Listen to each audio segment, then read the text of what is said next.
proud member of LINK, the Long Island Network for Change, and I am here with the people from Show Up Long Island and Engage Long Island who have worked tirelessly on this event. So let's give them all a hand for all the work they've done. I have the honor today of introducing Lieutenant Governor Antonio Delgado. Born and raised in Schenectady, Antonio Delgado is the son of working-class parents who taught him the value of hard work and perseverance. A Colgate graduate, I have to say, sorry, a Colgate graduate, a Rhodes Scholar, a Harvard alum, he has dedicated his life to leading with love and working to improve the lives around him. Before entering politics, he was a lawyer and, my favorite fact, a hip-hop artist. In 2018, he was elected to Congress in one of the most rural districts in the country, where he built a reputation for bipartisanship and results, passing legislation to uplift all communities.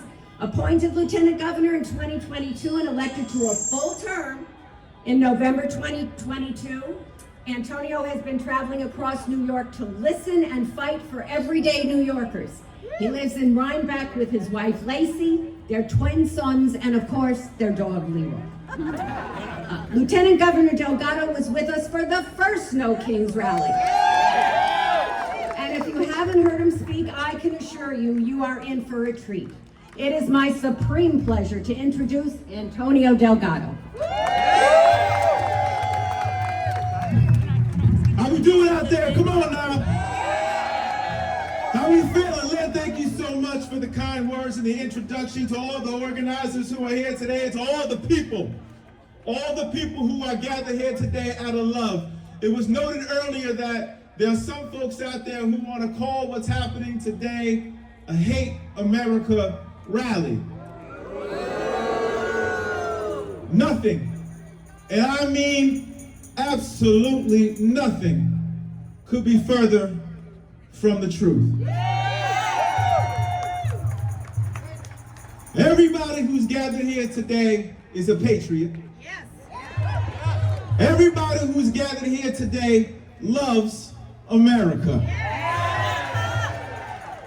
We love America because we love our founding ideals.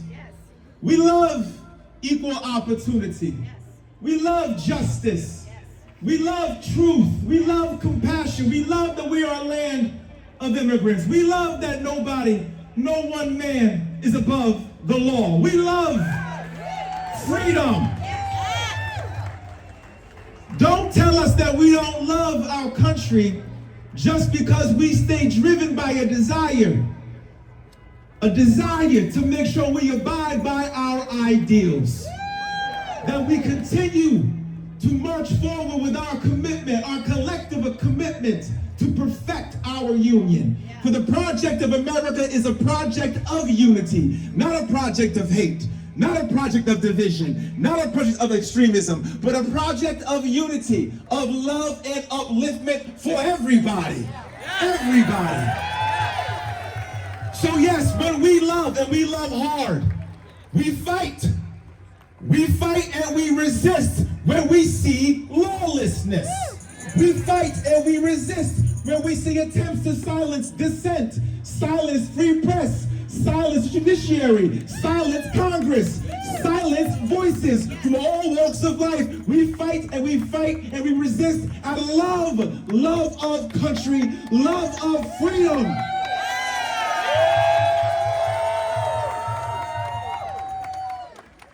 We all know what it means if you're a parent, if you're a grandparent, when somebody you love, your child, does something wrong or isn't living up to his potential or her potential.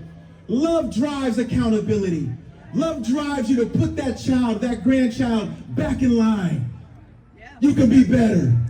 This is not how you act. Remember due process. Remember the rule of law. Remember freedom of press and free speech. Remember that we are all God's children. Remember, that is what love does. Love drives accountability. And that is why we are all here today. Because we love and we want to hold our country and hold our leaders accountable.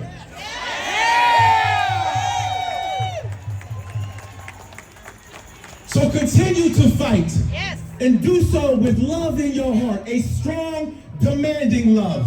A love that dictates that we are all equal because of our shared dignity and our shared humanity. We've got to continue to fight and believe in that. Now I want to say one more thing about our democracy, and it's an important point because it's about accountability.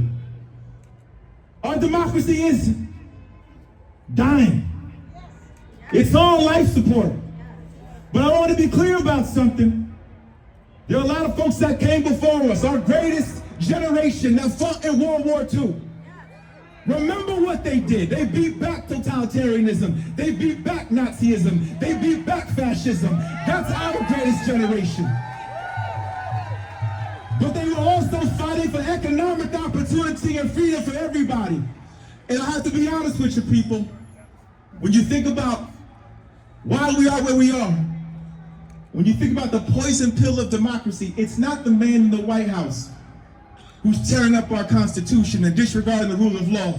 It's what enabled him to get there in the first place.